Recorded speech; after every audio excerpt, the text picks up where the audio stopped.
Dia mufti Saudi.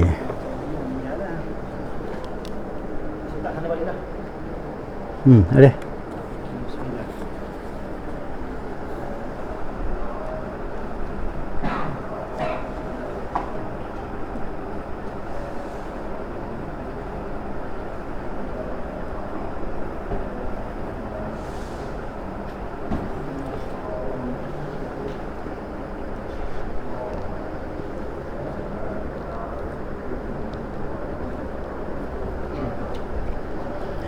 Bismillahirrahmanirrahim.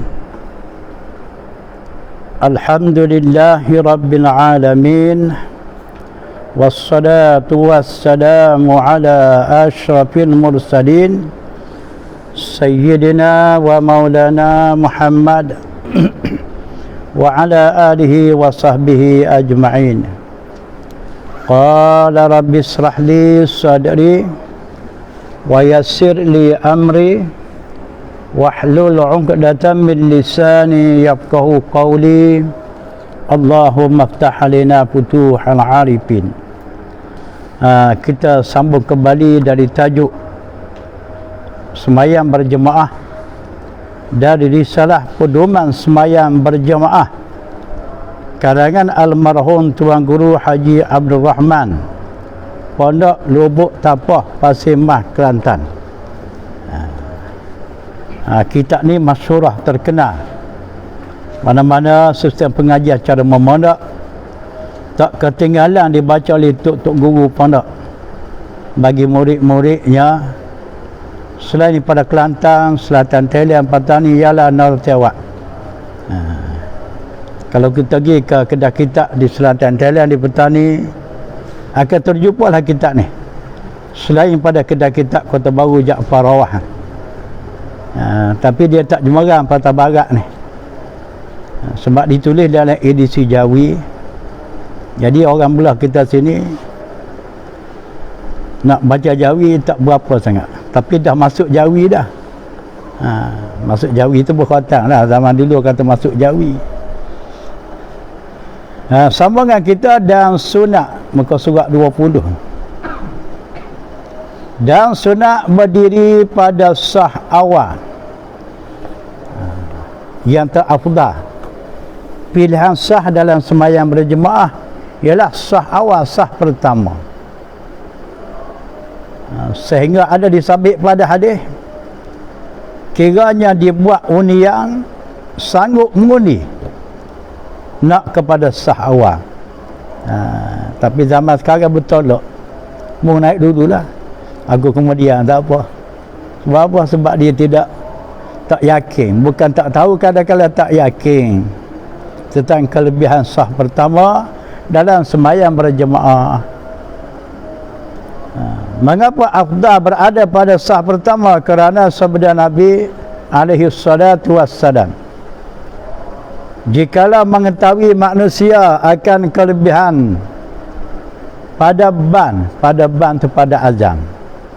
Kalau orang kita ni tahu fadilah azan dan sah awal, tiba-tiba tiada dapat nak jadi muazzin, tukang ban pun tak boleh, umpama kata nak berada pada sah pertama sembahyang jemaah pun tak dapat, kita kata.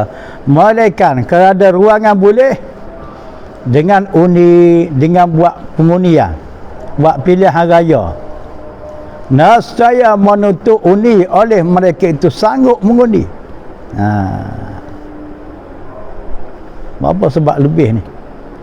Menjadi muazzin ni besar tahu. Antara orang yang dicantikkan wajah di hari akhirat ialah muazzin, tukang ban. Dengan dipanjangkan lehernya, tekak tu panjang sikit, jadi pattern panjang tekak di hari akhirat ni, wajah yang comel. Tidak kata pendek, orang kata kenok kepala masuk dalam kolor baju dah. Tapi syaratnya dipelihara lah kelimah lafaz azan tu, dijaga dengan betul dan tepat. Tidak sebagai muazzin sebut asyhadu an la ilaha illallah, terhilang alif dengan sin, bunyi hadu. Kemana pergi ash tu? Asyhadu kena clear. Asyhadu an la ilaha illallah. Asyhadu anna Muhammadar Rasulullah. Mengapa terhilang? Tak dijaga. Tak dijaga. Kalau jaga tidak terhilang sebutan kita ni. Jadi kalau kita nak pahala dengan sempurna dalam perkara azan, kenalah jaga kelimah azan. Ada adab selaku muazzin, bukan muazzinah lah, lelaki, tak ada puan muazzin ni, orang lelaki saja. Dalam suasana berwudu, menghadap kiblat, dimasukkan jari, tunjukkan dalam telinga bawah, gagah keluar suara tu dah nah. Tu ada azan. Lepas tu diiltifat, dia memalingkan muka ke kanan ke kiri pada hayya ala taini, hayya ala salah, hayya ala falah, dan ditarjih, diulangi. Asyhadu an la ilaha illallah, asyhadu an, ditarjih, sunat tarjih. Tu banyak lagi lah berbicara pasal azan. Tengok bab dia dah. Sehingga sanggup mengundi kiranya kalau tidak dapat peluang jadi muazzin ataupun berada pada sah pertama sembahyang Jumaat. Sanggup mengundi kerana naknya. Kemudian sah yang kedua selepas pada sah pertama, sah kedua. Tak ada pilihan, ada tak dapat pertama, kenalah berada pada sah kedua. Jadi nak pilih sah-sah sebegitu, kena datang awal lah jemaah. Kalau datang lewat lah macam mana, dah pernah boleh ke orang lain dah nah. Sebab itulah adab sembahyang Jumaat ni, eloknya makmum menunggu imam. Jangan berlaku imam menunggu makmum. Banyak terlepas. Banyak terlepas. Antara terlepas, kalau mereka imam menunggu makmum, terlepas fadilah taharum. Manakala terlepas fadilah taharum ni suatu kehilangan besar bagi orang sembahyang Jumaat. Hanya dapat fadilah Jumaat. Sedangkan kelebihan sembahyang Jumaat ni dua fadilah yang besar. Pertama fadilah Jumaat, kedua fadilah taharum. Maka bagi mereka yang nak dapat fadilah taharum ni kena ada dua syarat. Syarat pertama, semasa imam takbiratul ihram dia sedia dadah di belakang imam. Syarat kedua, sebaik saja selesai imam takbiratul ihram baru dia pemula takbirnya. Ini baru duk cari pintu seorang, pintu mana aku nak masuk ni. Imam dah takbir dah, terlepas.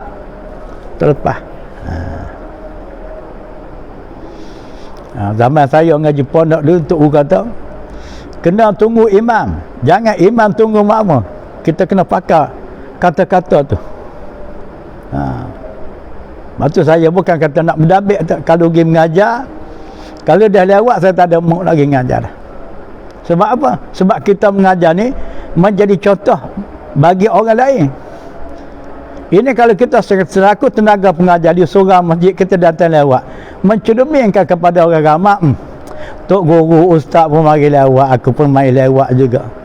Itu saya kata, kalau kita kata murid pukul 7 berapa, 7.30 kita kata, ataupun 7.15, kalau dah hampir pukul 7 dalam perjalanan, patah baliklah. Jadilah kita semayang dipan minyak pun tak apa, malah lagi dah. Begitu juga pejabat. Pejabat, kuliah pejabat, lama tak ada kelas pejabat pun dah lupa dah. Pukul 1 kelas pejabat, pukul 1. Dalam perjalanan saya pergi pukul 12.30 kena sapa dah di surau pejabat.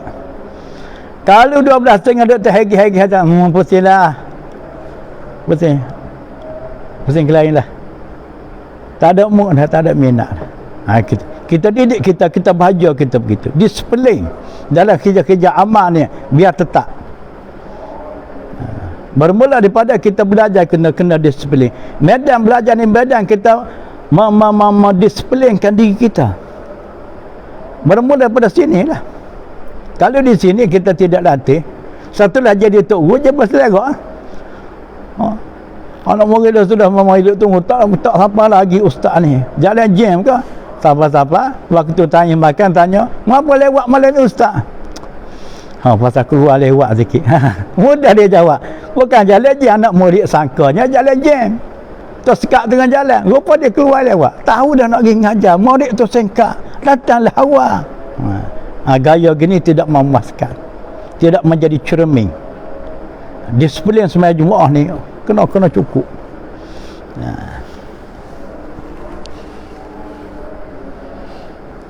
Kalau kita datang awal apa sudah, kalau sejadah berselegok kita tolong betangkan sejadah satu pahala pula lah. Satu pahala datang awal. Tunggu waktu. Kelebihan kita menunggu ketibaan waktu ni satu kelebihan tahu. Satu kelebihan. Sambil tunggu, Allahu Rabbi, betapa mulianya orang tu menunggu masuk waktu. Pada ni datang adalah hadis, ada dibahas tu.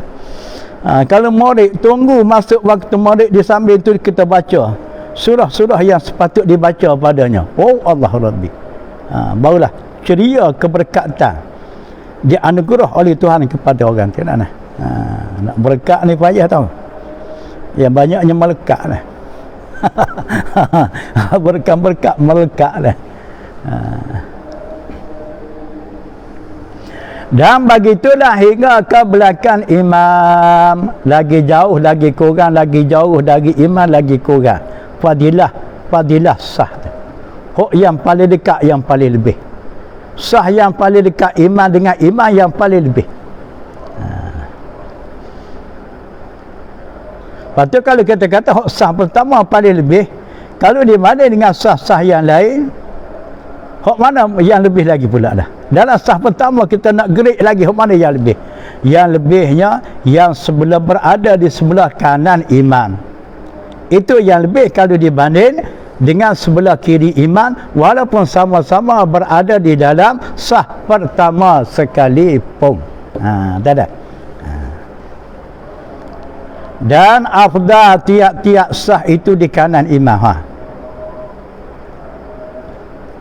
Begitu sah kedua, sah ketiga, belah kanan lebih afdal. Dan di kanan imam aula, utama daripada hampir kepadanya pada kiri imam. Lebih afdal lagi, walaupun yang dekat dengan imam di sebelah kiri imam sekalipun. Dan mendapat sah tu, sah awal aula. Dan mendapat sah awal tu aula tu utamalah daripada mendapat rakaat yang lain, daripada rakaat yang akhir. Ini suatu perbandingan. Satu perbandingan, kita kata kita dapat rakaat bersama dengan imam pada rakaat yang lain daripada rakaat yang akhir. Lebih utama lagi daripada, lebih utama orang yang dapat sah pertama lagi.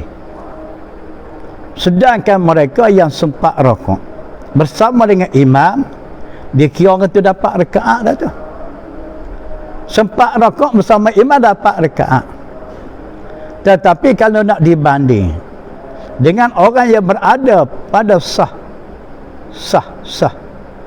pertama tu, lebih afdal orang berada dalam sah pertama lagi.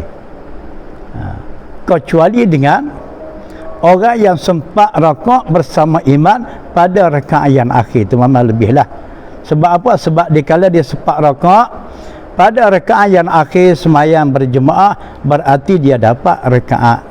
Kalau tak dapat masa tu, langsung tak dapat rakaat. Itu sebab jadi lebih tu. Jadi ini suatu perbandingan. Banding. Kalau timbul persoalan lah, itulah jawabnya. Ada pun mendapat rakaat yang akhir tu aula, lebih utama daripada mendapat sah awal. Sebab apa jadi aula? Sebab apa jadi lebih? Sebab dapat rakaat. Kalau tidak akan tentu terlepaslah rakaat, hanya yang dapat berjemaah sahaja. Dan sekurang-kurang sah dua orang. Dua orang tu sah tu. Berapa orang makmum? Dua orang. Imam memanglah seorang. Imam memang seorang, makmum dua orang. Jadi bertiga lah. Imam seorang, Bilal seorang, Siap seorang. Tiga orang. Jemaah dah tu. Suku aku ada jemaah 2 orang. Suku aku dua orang, imam seorang, makmum seorang, jemaah dah. Sekurang-kurang sah 2 orang. Kalau setakat 2 orang dengan imam, makmum seorang di belakang, bermakna makmum itu tidak berada di dalam sah sebab seorang. Jikalau dia tidak ada dalam sah, namun pahala sah tak dapat. Sebab mereka yang dapat pahala sah setelah berada di dalam sah. Dengan arti kata sah, sekurang-kurangnya keahliannya 2 orang. Sebab itulah kalau orang lelaki dia masuk sembahyang jemaah bersama dengan imam, dia kena duduk di kanan imam sebab mereka sama seorang dengan imam. Makmum tadi kena duduk di sebelah kanan, tetapi tumiknya biarlah terganjak makmum tadi ke belakang daripada tumik imam. Dalam suasana duduk semayang begitu, datanglah seorang lagi nak berimam, baru datang jemaah, dia kena mari duduk di belah kiri imam. Maka terjadilah imam tu di tengah-tengah 2 orang makmum. Dalam suasana begitu, makmum yang berdua tadi, kanan seorang, kiri seorang, dia kena hundur ke belakang. Kena hundur ke belakang imam. Setelah dihundur ke belakang, dirapatkan. Apa tujuan dia ke belakang? Nak suruh berada di dalam sah. Lepas tu dirapatkan, jangan dijarak. Sebab tidak darurah. Kalau darurah, apa daya?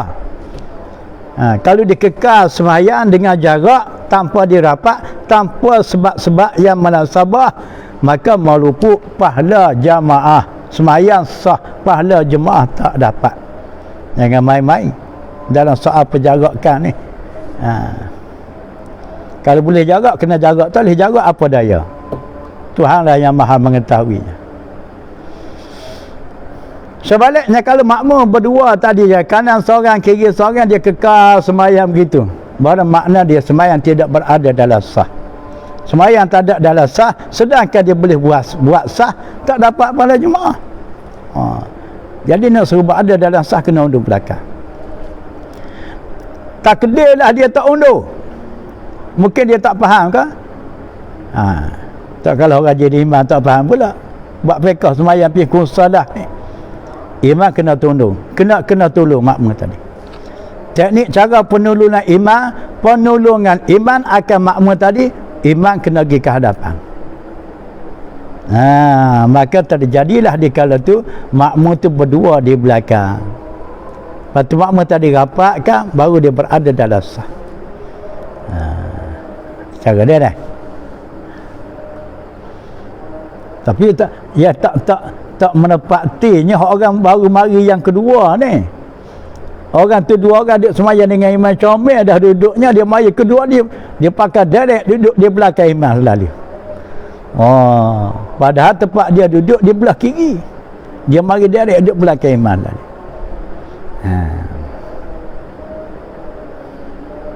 Macam-macam lagu dah nak. Maka makruh makmum tertunggal daripada sah sejenisnya. Makna tertunggal tu berseorangan, dia guna ayat tertunggal. Makmum duduk seorang,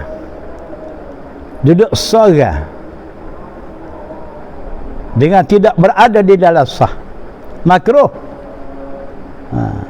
Sebagai contoh, kita pergi lewat sah yang sedia ada, dah rapat dah, tak ada ruang kita boleh mencelah. Lepas tu kita nak sembahyang seorang di belakang sah, itu makruh. Makruh. Jika dapat padanya 8 orang yang baru datang seorang tadi, jika dapat padanya 8, makna 8 ada ruangan, ada celahan, bahkan masuk ia akan sah yang ada 8 itu mencelahlah melalui ruangan yang ada tu masuk. Jangan duduk sembahyang seorang tergedik-gedik di belakang sah. Makruh, boleh meluput pahala jemaah. Kena masuk, kena mencelah. Maka jika menyelangi beberapa sah sekalipun kalau ada ruang, kita kata sah di hadapan kita ni penuh padat, tapi sah di hadapan tu ada celah lagi, elok mencelah naik dia masuk sah depan, nak macam mana dah. Sebab kita nak sembahyang seorang tak boleh, kerana taksir mereka itu meninggalkan lapan itu sebab dia kena celah hak ruangan sah di hadapan sah dia tu, kerana mereka yang sembahyang dengan ada ruangan tu dikira orang yang taksir, orang yang cuai. Lepas tu dia boleh naik tu. Faham tu ayat-ayat dia ni. Ayat ni ayat klasik juga ni. Kena cermat sangat.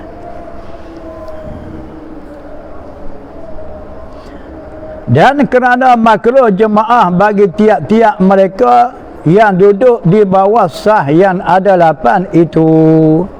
Kalau kita kata sah di hadapan kita ada ruangan, kita biar teruan kita, makruh. Kita semayang yang berhadapan kita sah yang ada ruangan ni, kita ni jadi makruh. Kita kena celah naik, pernahkah sah di hadapan walaupun tengah semayang sekalipun. Sekarang jarak 1 meter, bukan 1 kilometer, 1 meter seorang, 1 meter seorang. Mengapa takut jangkitan penyakit COVID-19? Tapi itulah kita nak masuk buat jemaah tu, kita dah cek suhu dah. Lepas tu dalam semayang pakai topeng, takut berjangkit lagi. Yang baru ni saya tengok dalam TV, duduk pakai usung. Apa benda nak masuk kuih Hindu tu pakai usung dekat-dekat. Apa kena menerima awak kerja tu? Tengok dalam TV. Bukan cerita mengelompon. Ini komen saya, kalau kita orang Islam nak semayang dekat, tak boleh husung bekakah tu dekat-dekat tu boleh pula. Ini bukan berdeki. Jaga atas landasan, atas yang hak. Tak adil. Yalah kata, kerah weh, kerah tak pun tak ada mata ke? Tu kasar bahasa tu.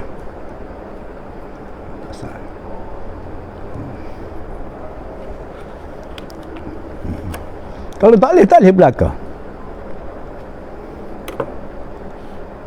Yang mengusung bukan cari-cari orang tu. Kenapa pakai baju ada tulis? Tanya orang tengoklah. Dengan itu, dengan ini diketahui akan dhaif perkataan, akan lemah perkataan mereka yang berkata tidak luput fadilah jemaah di sini.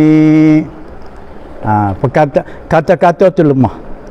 Kata-kata orang yang berkata kiranya kita semayang di hadapan kita sah yang ada ruangan, maka semayang kita tidak meluput fadilah jemaah, itu suatu kata-kata yang lemah, yang tak boleh di ketengah. Yang kuatnya, yang boleh dipakainya, boleh meluputkan fadilah jemaah. Sebab tu kita tengok sah ada di hadapan kita, kalau boleh mencelah kena masuk, penuhkan sah. Kecuali kerana uzur. Hari ini kita ihtimal penjarakan 1 meter setiap orang semayang kerana uzur. Kata doktor uzur. Kerana penyakitnya kalau batuk, kalau bersin, dia keluar kuman dia yang masuk lubang hidung kita. Kena jaga lah kita nak. Sedangkan kita pakai topeng dah tu. Sedangkan nak masuk masjid pun dah cuma ada dia cek suhu dah. Huk akal sekian tak pernah masuk. Kalau kita tak yakin, tak payah dia cek suhu lah. Kalau tak yakin, tak payah dia pakai mask lah. Buat menyusah ya. Apa guna kita cek suhu? Kita nak tahu keadaan iklim seseorang, ada penyakit tu. Ada tahap yang boleh bercampur dengan orang, boleh layak masuk, ada tahap tak boleh masuk. Mana boleh masuk tu? Tak ada masalah. Lepas dalam suasana dia pakai itu pula, dia pakai topeng, okeylah, tak ada apa. Tapi Tak tahulah. Fikir macam mana. Cuma juga nak fikir. Kalau duk kekal gini, kita takut benda yang tidak diuzur oleh syarak dah. Tak ada keuzur dah. Kita masih lagi kekal dengan buat kerja begitu, boleh meluputkan semua jemaah kita. Kalau uzur, okeylah. Saya bercakap atas landasan, kalau uzur boleh. Tak uzur, tak boleh. Jadi kalau kita kata, uzur. Sedangkan kita nak pergi itu, kita cek suhu dah nak masuk masjid surah. Dan suasana kita semayang, kita pakai topeng. Jadi apa guna cek suhu? Apa guna kita pakai mask? Wallahu a'lamu bis-shawab. Kau kita tak boleh berdekat dengan orang. Tak boleh berdekat dengan orang. Suami isteri kena pisah. Kalau tidur malam kena katil dua. Dengan anak-anak cucu tak boleh nak beriba. Sebab itu orang, bukan kucing. Itu cakap ganah lah. Bunyi ganah cakap tu. Ini kita selora sama kita lah tu. Jadi faham sayanya. Yalah, tak tahulah. Seperti waktu pada dengan Masjidul Haram di bumi-bumi Arab ni, kalau dia panah sungguh kita kata. Kebetulan masa tu time tu aircon pun tak ada, kipas angin pun tak ada. Jadi kalau kita rapat-rapat, Allah Rabbi berpelai kita tengah semayang, maka bolehlah dijarak kerana uzur. Kerana uzur. Maka tiada makruh sebab ada uzur. Maka lalu kita pun qiyahlah dengan penyakit yang berjangkit sebegini. Bagaimana dikatanya COVID-19. Mengikut kajian doktor, penyakit ini berjangkit. Maka kena ada penjarakan kerana uzur. Ini kita soal hak penyakit berjangkit yang dikira uzur sekiranya kita tidak ada pengawasan. Kita duk beratur buat kita ni yang kita tidak ada cek suhu. Dalam suasana kita tidak pakai sekatan hidung mask. Sekarang sebelum kita bercapur berhimpun dalam seorang masjid, awal-awal lagi dah cek suhu, pakai mask. Lepas tu kita nak kata uzur macam mana? Wallahu a'lamu bis-shawab. Kau takut sangat? Siapa kau takut sangat? Oh, takut sangat. Tak payah dah pergi dah. Ayo pergi dah. Ayolah. Siapa kau cek suhu pun berjakit lagi, pakai mask pun berjakit lagi. Tak payah duk cek suhu, tak payahlah. Tak payahlah. Kita ni kok mana takut sekalipun kita orang Islam, pikiran kita ni kena ada tempat sandaran kepada Allah yang khaliqul alam. Ini akidah Islam. Kita kena ada sandaran kepada Allah yang menciptakan alam, yang mengurus, mengatur program perjalanan alam. Kena ada sifat tawakal dengan sifat tafwid. Ngaji sauh. Bukan sauh sangat tu. Makna begitu akidah kita. Dan kita jangan terjadi aqaid kita beriktikad kepada kainat makhluk yang baru memberi bekas. Bagaimana kata Mufti Kelantan dalam Kosmos semalam. Kalau kita beriktikad kepada bomba, kepada doktor yang memberi bekas, dapat menyembuhkan, dapat menunaikan. Kalau kita sakit, menyembuhkan sakit kita, menunaikan hajat kita, hukumnya syirik. Mengapa? Tuan Mufti bercakap begitu sebab berlaku di Kelantan. Orang pergi jumpa berdukun-dukun siam. Kerana nak turun si suami itu tunduk kepada isteri. Maka lalu Mufti pun bercakap begitu, betul cakap Mufti itu. Jadi hari ini kalau kita mengiktikad kepada makhluk memberi bekas, langsung tidak berakid kepada Allah yang menentu jadi apa sesuatu, itu dah kunah, dah akidah. Dia nampak kuman berkuasa, tak nampak kekuasaan mutlak di tangan Allah. Kita menampakkan kuman itu sebagai sebab yang baru ataupun kainat yang tidak memberi bekas, tidak menentu jadi apa sesuatu. Bagi yang menentukan jadinya ialah Allah Ta'ala. Tapi pada macam mana sekalipun, kita kena usaha, kena ikhtiar. Tapi akaid kita pada mana tu? Apa sesuatu Allah Ta'ala. Duduk situ dah nak. Nak duduk situ, nak faham situ tu. Kalau tak faham lagu tu, Muslim kita macam mana? Akidah kita macam mana? Kena mengajar orang yang khawah, yang mengerti, kena mengajar orang awam, kena bimbing gitu, kena cerita begitu. Ini perkara akaid, perkara akidah, bukan perkara ponok, bukan perkara cabang, perkara asah dalam Islam, etika ni. Ini kalau kita tidak berakaid kepada Allah yang menentu segala-gala, udah nampaknya makhluk menentu, main takut semata lah, main takut lah. Cek suhu dah, pakai mask, takut lagi lah. Takut masuk kumar lebih hidung. Kalau kita berakaid kepada Allah, ya Rabbi, ya Tuhan, aku sudah berikhtiar dah. Dengan cek suhu aku nak beri pun tadi, dengan aku pakai mask, maka aku bertawakallah kepada kamu agar kamu jauhkan, dihinggapi oleh penyakit itu kepada aku. Kita ada dua unsur, unsur syariat dan unsur hakikat. Ini main kepala orang kafir dan orang fasik, dia pakai satu unsur aja, unsur syariat aja. Hakikat ni seolah dalam perkara ni Tuhan relek, Tuhan serah kau kumamu lah, pandang-pandangmu lah. Ini gapo dia ni? Jahannam rusak. Saya dah bengar lama dah bukan ni, biar cakap dalam kau ni pun tak apa. Dan tiada taksir.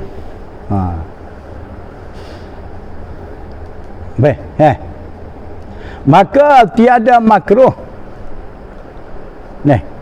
Kalau kita buat penjarakan dengan sebab uzur, sebagai contoh uzur kerana panas, suasana panas. Kita berada dalam masjid, dalam surau, dalam perhimpunan, suasana panas. Sama ada panas kerana musim panas, ataupun panas kerana tidak ada aircon, tidak ada kipas. Kalau kita rapat-rapat juga, Allahu Rabbi, tak boleh tak.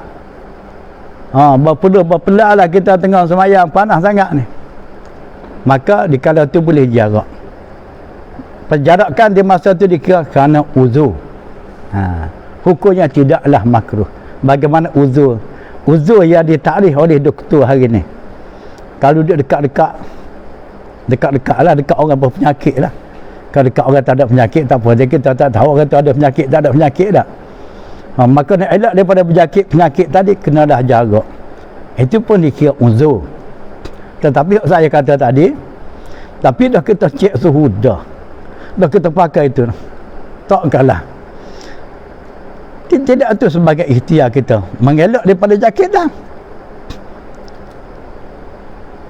Itulah kita tak yakin lagi tu, dengan cek suhu, dengan pakai mak, tak yakin lagi. Allah Rabbi, berat sangat lah tu. Kalau macam tu tak payah Jumaat lah, pakai tutup Jumaat lah. Dan dalam suasana ikhtiar yang agak dah sempurna tu pun masih bercakap lagi. Kalau macam tu kita kena tambah lah satu lagi usaha kita. Mana? Selain daripada kita cek suhu, lain daripada cuci tangan, selain daripada kita pakai mask, kita banyaklah berdoa dengan Tuhan, menajat dengan Tuhan, ya Rabbi, ya Tuhan, selamatkanlah aku daripada jakit kuman ni. Kerana di masa ni aku tak ada wakil jalan, aku nak sembah kebesaran kamu, aku nak semayang, aku mengharapkan rahmat kamu. Tak kalah Tuhan tak tolong kalau tak yakin. Dalam perkara agama ni, kalau kita tak yakin, elak ialah tak ada tangan lepas pada kepala tapi tak yakin, Tuhan tidak makbulkan doa tu. Dalam perkara agama dia kena meletak keyakinan. Ya, kita nak letak keyakinan hati kepada Allah, kita kena tahu dunia kita ni dicipta oleh Allah, dikawal, dijadi oleh Allah, diaturkan agenda program berjalan di dunia ni pada Allah, bukan dia terjadi dengan sendiri. Kena faham gitu, kena yakin. Dia kena nampak setiap apa sesuatu yang berlaku datang daripada Allah. Sauh kata itu muraqabah. Ini dak bukan jadi muraqabah, jadi mengelabah. Tuhan jadikan penyakit COVID menjadi mengelabah, tidak jadi muraqabah. Itulah. Kalau tidak ada baju agama, akidah tak mengaji, kuliah pengajian pun tak masuk. Lalu tak lalu Tuhan uji sikit dah habis. Lepas tu lalu tak lalu dia pakailah hok cakap-cakap yang luaran daripada kalangan Islam. Bukan kata langsung kita tolak cakap orang yang luaran daripada Islam, hok yang ditasawuf oleh akal. Bersesuai dengan kanak Islam kita boleh terima pakar. Tetapi kalau nampak mengkebelakangkan Islam, ni seolah-olah mengkebelakang, seolah dunia dia bukan kuasa Tuhan, kuasa makhluk. Penyakit terjadi gini bukan daripada Tuhan, daripada makhluk. Maka lalulah pakak galah lagi buat kajian di China Wuhan. Apa punca penyakit ni? Katanya daripada binatang kelelawar. Cari tak jumpa, pas kelawar pun tak ada. Kepala otak dia tak nampak keciptaan daripada Allah, dia nampaknya makhluk. Kita orang Islam tu tak payah dikaji dah. Awal-awal kita faham ini bala datang daripada Allah. Kalau dia kata pada kelawar itu sebagai asbab saja, kita tak nafilah. Sesuatu yang terjadi di muka dunia Tuhan jadi melalui perantaraan, melalui asbab-asbab tertentu. Bukan Tuhan tidak kuasa nak jadi tanpa melalui asbab. Balik pada topik kita. Dah menyasar jauh dah. Maka tiada makruh, tidak makruh kalau ada keuzuran tersebut. Dan tiada taksir, dia tak kira cuai. Dia tak kira cuai tu. Walaupun ada penjarakan, kerana ada keuzuran tidak jadi makruh dan tidak dikira cuah. Seperti barang yang zahir pada Tuhfah Nihayah. Bagaimana ternyata pada kitab Tuhfah Syekh Ibn Hajar Al-Haytami dan kitab Nihayah karangan Syekh Ramli. Dua kitab ni. Tuhfah karangan Ibn Hajar Al-Haytami setebal 10 jilid. Nihayah karangan Syekh Ramli setebal 8 jilid. Dua-dua kitab ini masyarah kitab Manhaj Talibin. Dia syarah kitab Manhaj Talibin karangan Imam Nawawi. Sedangkan kitab Manhaj tu hampir seci ya tebal. Tebalnya sampai seci ya.